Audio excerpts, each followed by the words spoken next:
Okay, today I want to pick Roger Stone's brain about John Bolton, about Donald Trump, about the economy, about the GOP. Roger, thank you for joining me today. Delighted to be back with you, Stephen. So, I don't know that you need much of an introduction, but you've been a political advisor for decades. You're an election expert. You've written some of my favorite books that I've read in 2025 about Lyndon Baines Johnson and JFK. I'm just getting into the Bush family crimes. You are the host of the Stone Zone. My understanding is last month, you spent about a week in Washington, D.C., consulting with President Trump. You came home to find out that your dogs had been poisoned.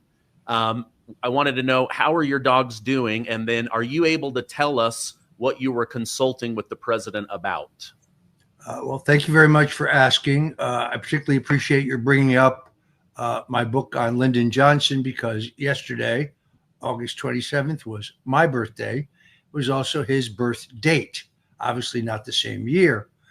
So it gave me occasion once again to draw public attention to the fact that Lyndon Johnson is the individual who had the largest single interest in the murder of John F. Kennedy. As they say in Latin, cui bono, who benefits.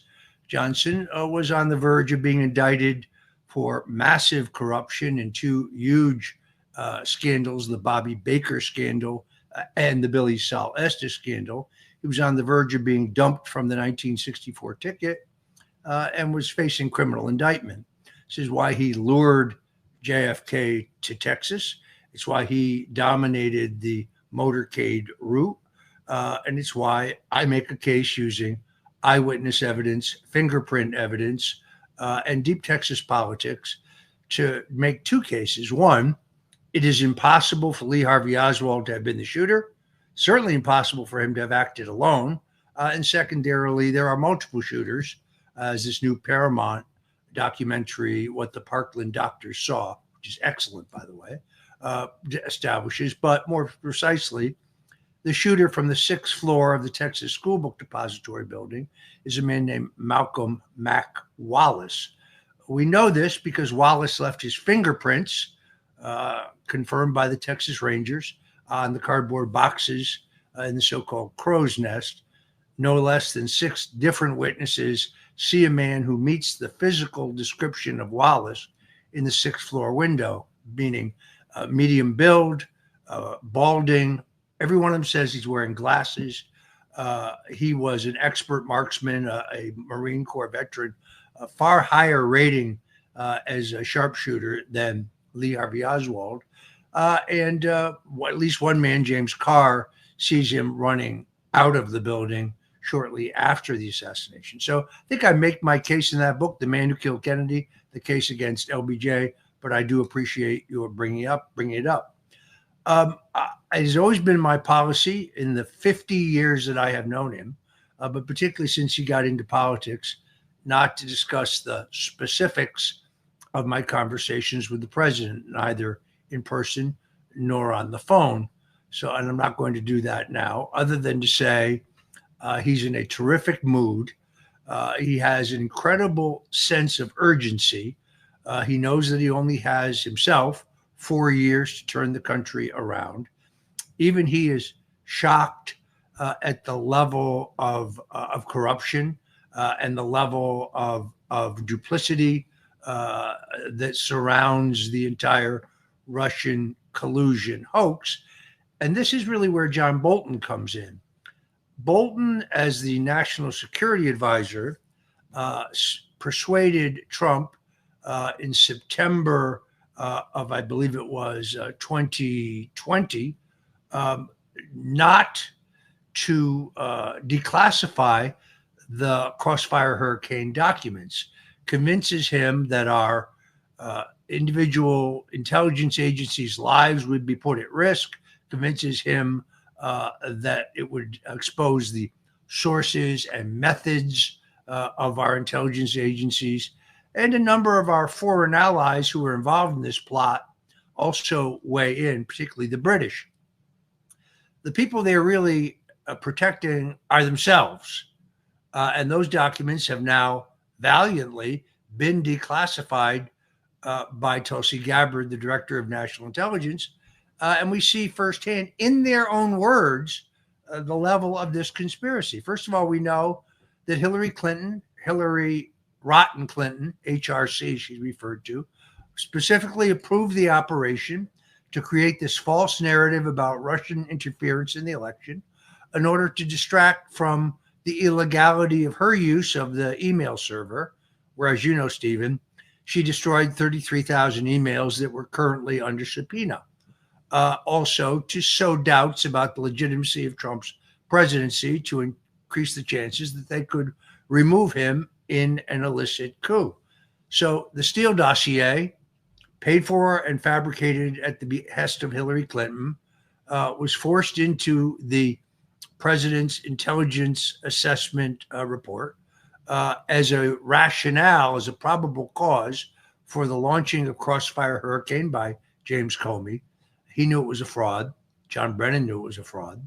Was also used as the part of the rationale for the appointment of Robert Mueller, who they all knew was non compos mentis. They were just using him as a front man, really.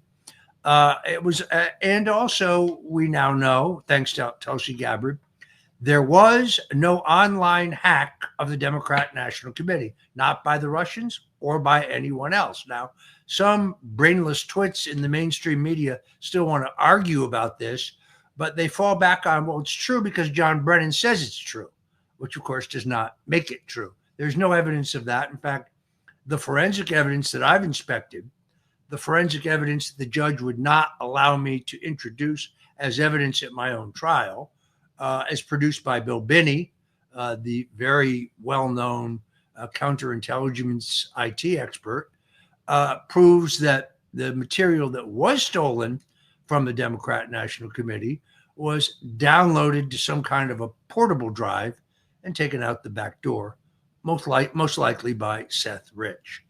So Bolton plays a key role here in the Russian collusion hoax. But the reason for the raid on his home and his office is that he appears to retain these classified documents in violation of the law. He took them with him when he left. Unlike Donald Trump, who under federal law is entitled to have any document he wishes, here's a little irony. The judge who made that ruling was Amy Berman Jackson, the corrupt judge who sat on my trial and Paul Manafort's trial when Bill Clinton's access to classified documents was challenged in court. She ruled that Clinton could have any document he wanted as a former president, including classified documents, which Bill Clinton left in his sock drawer at his home in Chappaqua, New York. Wow. Okay, so with Bolton, it looks like one of our intelligence adversaries is the one that alerted the U.S. government to this private server where he was sharing classified information. It doesn't say who that is. Any ideas on who that might be? Maybe United Kingdom or? I'm uncertain about that, but I do know for a fact that Stephen Halper, who was paid over $1 million between the FBI and the CIA to create the entire Russian collusion hoax, is also one of the oldest and closest friends of John Bolton. How do I know this? I was in a floating poker game with both of them in Washington, D.C. on a weekly basis when Ronald Reagan was president and George H.W. Bush was vice president. So they are intimates. The role of Halper has never been fully exposed, although it is now exposed through these declassifications. I cannot speak highly enough about the meticulousness and the sober and the very careful declassification of these documents by Tulsi Gabbard. There's a lot of thought that has gone into producing them for the American public in an understandable order. And now, as you know, Stephen, she has a working group examining classified documents that have to do with the outcome of the 2020 election. So I suspect we have more bombshells to come. Yeah, I believe so. When she said that, I was like, "Ooh, come on, give us more details." But I know she likes to play close to the vest, and I trust that that information will come out. What do you think will happen to John Bolton? I mean, the left leaning media was very quickly to say Donald Trump should be taken down. This is wrong. But then when it comes to Bolton, they shouldn't have gone to his house at 7 in the morning. These are trumped up charges. This is political revenge. It's obvious Trump doesn't like him. He's trying to jail him. What do you think might actually happen? Yeah, first of all, none of those people seem to have a problem when my home was stormed at 6 o'clock in the morning. And I'm sorry, there was no probable cause to storm my home. They admitted in Robert Mueller's final report, which he struggled legally to hide from the American people, wasn't until BuzzFeed, of all people, sued the Justice Department to force them to release Mueller's fully unredacted report. These fools thought that this would be embarrassing to me, when in the end, all it did was serve as complete exoneration for me.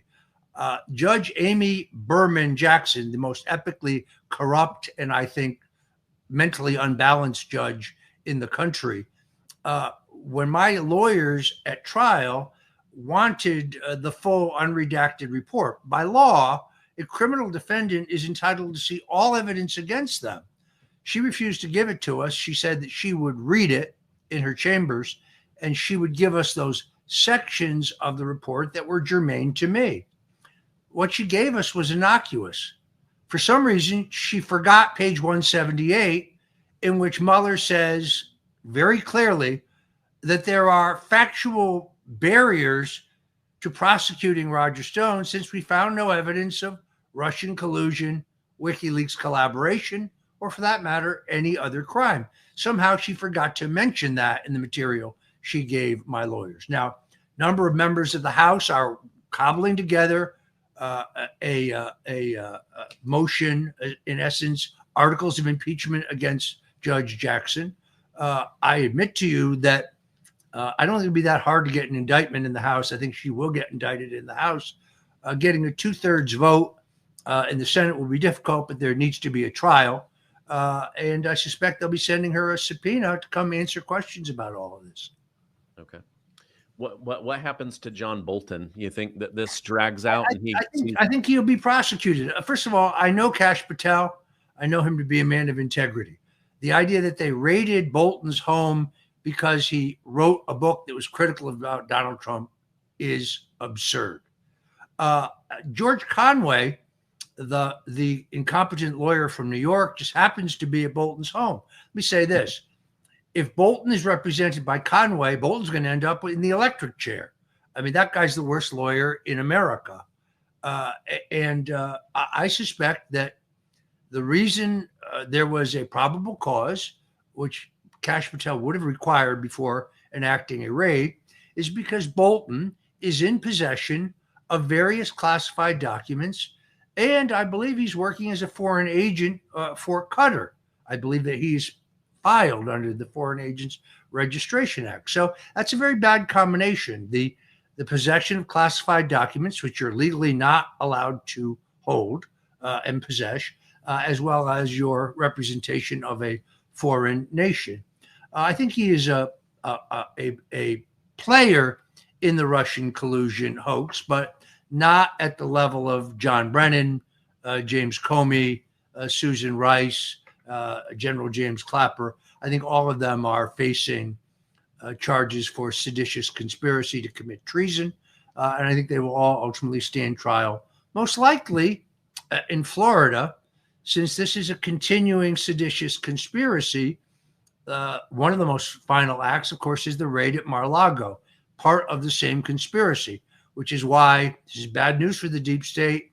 The trial won't take place in D.C., where they control all the judges, and they're guaranteed to have a friendly jury pool. The trial will take place in South Florida, where you'll get a fair trial and a reasonably balanced jury. Okay. You've been in politics, as you and I have both mentioned, for many years. I saw this about the DNC cash on hand versus the RNC cash on hand. As a political consultant, I mean, these guys are off by, oh my gosh, $70 million or so. Is this because they have terrible ideas? Is this because they have no good candidate to put forward? Did they used to have more money, but then after lying to their donors and paying off Kamala Harris's debts, they just don't have any? What are your thoughts on this? Hey, friends, I've got something huge for you today, but it's only for a limited time. As you know, I've partnered with Monetary Gold, the company I trust when it comes to protecting your retirement with physical gold and silver. And right now, they've put together an exclusive deal for my channel only. If you pick up the phone and call Monetary Gold today and tell them you want the Stephen Gardner deal, they'll cover all of your IRA fees for life. That's right, for life. But you have to call and ask for the deal today. No gimmicks, no gotchas, just a smart move to secure your retirement with a company that cuts out the middleman and puts you first. But here's the catch. This deal won't last forever, and it's only available for my audience. So don't wait. Call now, ask for the Stephen Gardner deal, and take the first step towards protecting your future with real, tangible wealth. I want you to call them right now at 800-608-1770 and make sure to say Stephen Gardner sent me. Well, first of all, those figures are very disturbing for the Democrats, but they don't tell the whole story. They still have a substantial amount of Kamala's debt that they haven't paid off yet. So they've only paid a portion of it. Based on books I've now read, it's clear that the political strategists and consultants around Kamala Harris were lying to her about her prospects. She fully expected to be elected on election night. She was shocked when she learned that she and Tampon Tim had been soundly defeated and they'd lost every swing state. That's not what her handlers told her what was going to happen. At the same time, they were telling her to borrow more money. So she's run the worst campaign in American political history. They still have to pile out from under that debt. But also, people like to give to a winner. Donald Trump smells and looks like a winner. He's bringing dramatic change to the country every single day. They're completely out of ideas, or perhaps not. Perhaps their ideas are best represented by Zohran Mamdani or by Brandon Johnson, the mayor of Chicago. Let's defund the police. Let's open the jails and let everyone out. Let's do away with cash bail. Free everything, free transportation, free healthcare. And who's going to pay for it? You know what Mamdani said? White people are going to pay for it, Stephen. That's what he said. Not me. I didn't say that. He said that. We're going to do it by increasing taxes on white people, his words. So they're bereft of ideas. They have no ideas other than the platform of the Democratic Socialists, who basically say openly, we need to do away with the police and do away with prisons because they're oppressive and they're racist. No, I don't think people will be voting for that. Okay. I figured it came down to bad ideas, bad people. Like you said, I don't want to throw money at a loser. Like even if I'm like, okay, I'll sit this one out. We're going to lose. I'm not going to vote. I'm not going to put up any money. My understanding is that Trump's PAC has close to $1 billion. Is that money going to be deployed to help MAGA people win across the country for 2026? Or is a lot of that going to be held back for who he wants to be kingmaker on for 2028? No, I think the president understands the importance of the 2026 election. And I think most of that money, not all of it, obviously I don't speak for him, it's just my opinion, but I think most of that money will be used to nominate good men and women and make sure they win their election contests. At the same time, Stephen, we have to get a lot tougher in the House. There are 7 Democrats sitting in Congress who did not legally win their elections. And the House Administrative Committee makes the final decision on who is legitimately seated. This is really, really simple. Let me tell you how it goes. Mr. Speaker, I rise to make a motion. Yes, you are recognized. I recognize that Kathy Castor, the congresswoman from the 13th District of Florida, whose election included 54,000 mail-in ballots that had no Social Security numbers or addresses, be removed from this House and be replaced by the candidate who defeated her. All those in favor? Is there a second? Yes, I second. All those in favor signify by saying aye. Even the rhinos will vote with you because they want to be committee chairman.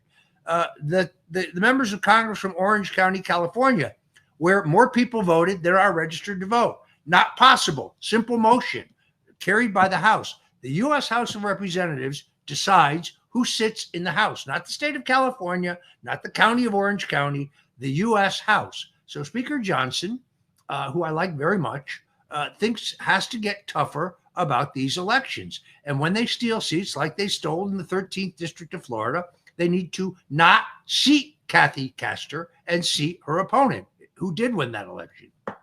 Okay. Now, again, you've been doing this a lot longer than me, but President Trump, I mean, keeping the majority in the House in 2026 is probably as important as winning the presidency. Otherwise, Democrats are going to impeach him, do everything they can to make him a lame duck president. Is that right? Yeah, I think if the Democrats succeed in winning the House, you have a particularly radical group of Democrats. We'll be right back where we were with endless investigations, endless impeachment. They of course now are openly advocating violence. That's their new prescription for everything, all the while saying that we're the ones who do that. See, this is Alinskyism, named after the famous left-wing communist radical Saul Alinsky. Listen carefully to what you hear. Everything they accuse us of is exactly what they themselves are doing. Everything. So when they say Donald Trump is a fascist, we need to end free speech, I think it tells you the story. These people are very dangerous. And if they get control of the House again, they will try yet again to impeach Donald Trump without having any grounds to do so. So we have 4 years in a larger sense, but we have 2 years. Now, this is why this fight over the Federal Reserve is extraordinarily important. First of all, Bill Pulte, the head of the Federal Housing Finance Agency, is a hero.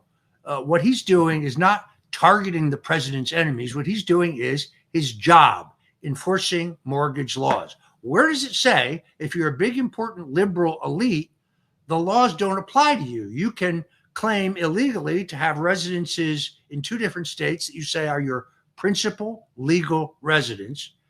You get a state tax break in both states illegally. You get a lower mortgage rate in both states illegally. You get a lower insurance rate. Now, I don't care whether you are Letitia James or whether you are Adam Schiff or whether you are this woman, Lisa Cook, who also called the president a racist, which means, of course, she's a racist. Remember what I just told you? If they call you something, that means that's what they are.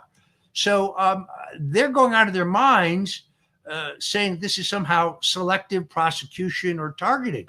All Bill Pulte is doing is his job. Stephen, FHFA refers thousands of people you've never heard of for mortgage fraud to the Justice Department to be prosecuted every month, every year. That's part of their job.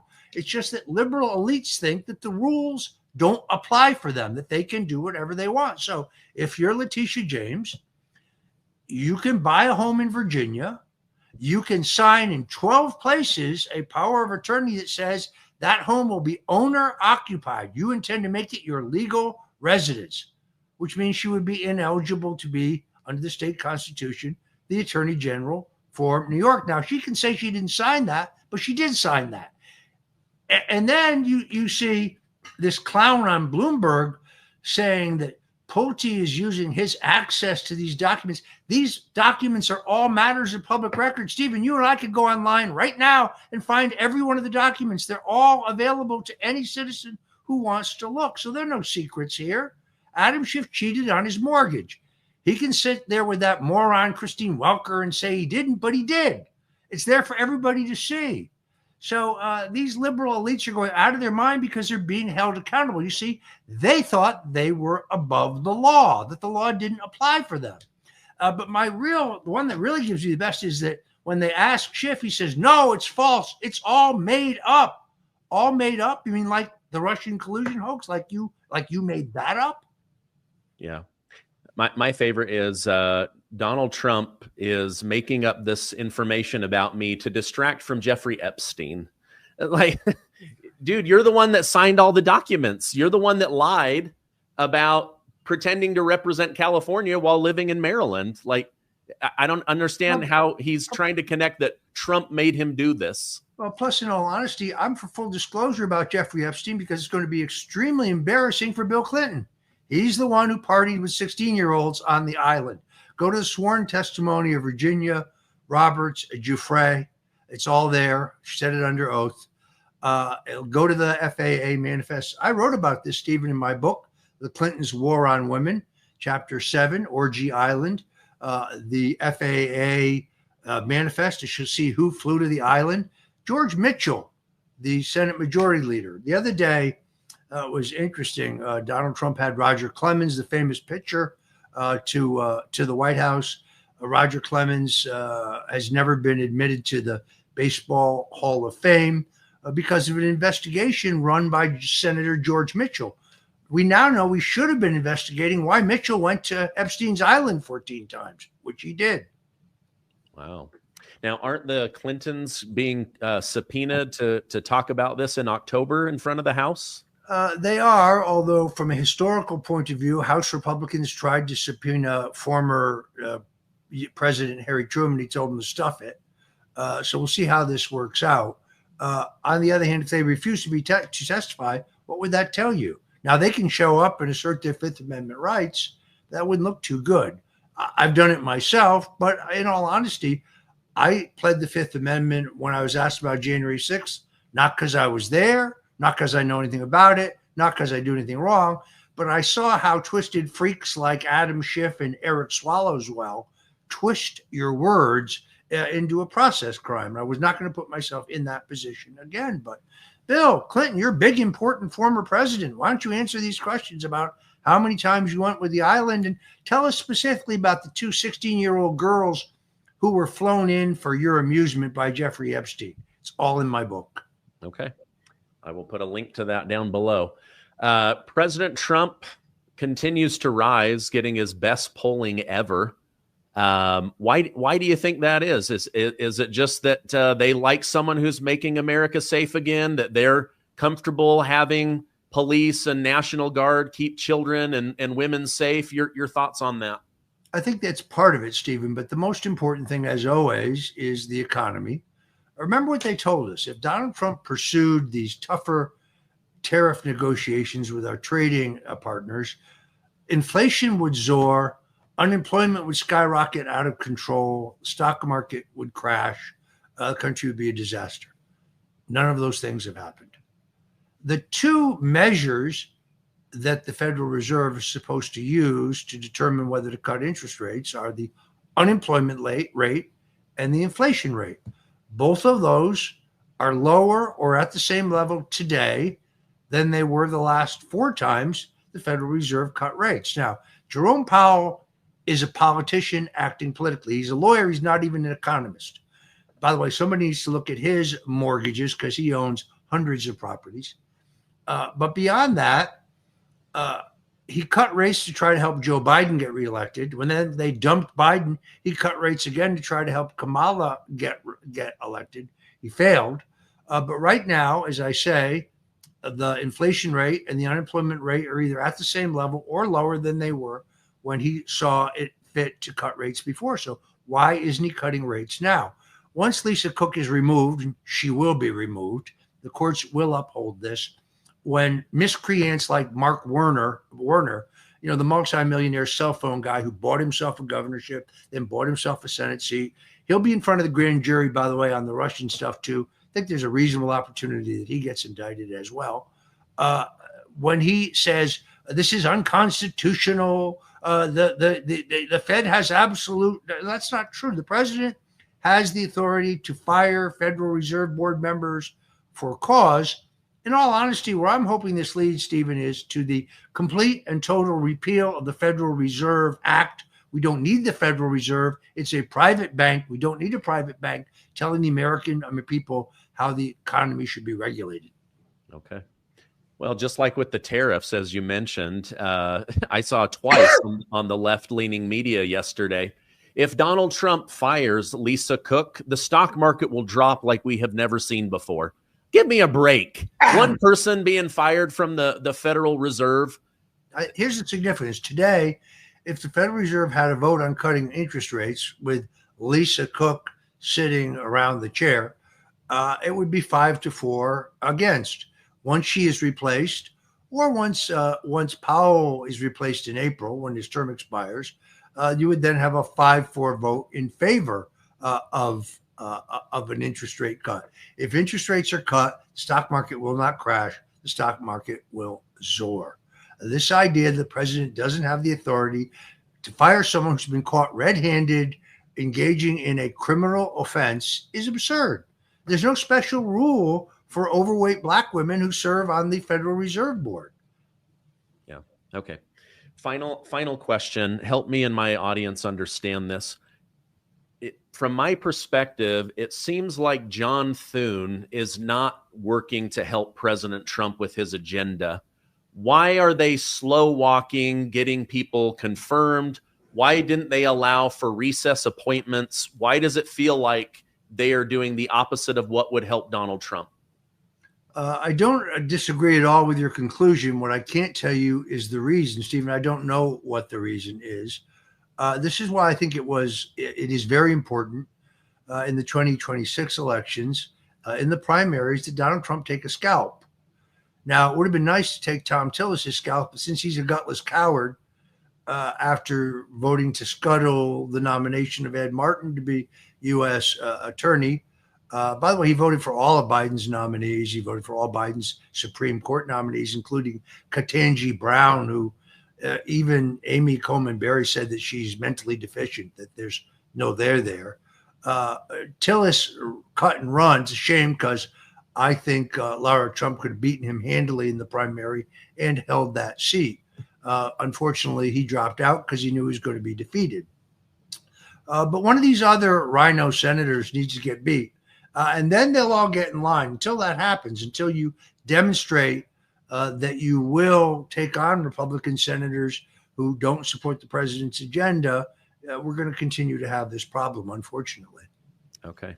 All right. Well, it is a little bit confusing. Hopefully, as they come back from recess, they get going again, because we definitely, I understand that historically, the other party comes back into power, but they're so weak right now. They've got no good candidates, no good ideas.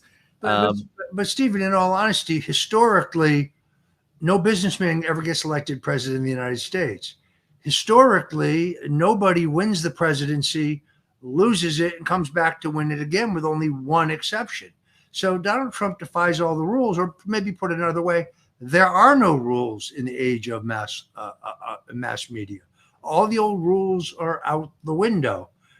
Previous to this, you had to be a senator or a governor or a congressman or a general. That's not true anymore.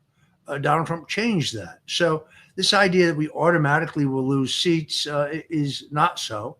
I do think if we have the boom economy continuing, because the economy is very strong right now and getting stronger, but if we get that interest rate cut because the president successfully removes a corrupt and criminal acting member of the Federal Reserve Board, as is his right under the law, then we will get an interest rate cut and this economy will take off. The Democrats stand for nothing. They have no agenda other than Donald Trump is a fascist, and if you support him, you're a fascist. That's not much of an agenda to run on. Yeah. Terrible agenda. Roger, thank you so much. I know how busy you are. If people want to catch your show or follow you online, where can I point them? Sure. They can go to stonezone.com, stonezone.com. That's my website where you can get all my books. You can see my various shows.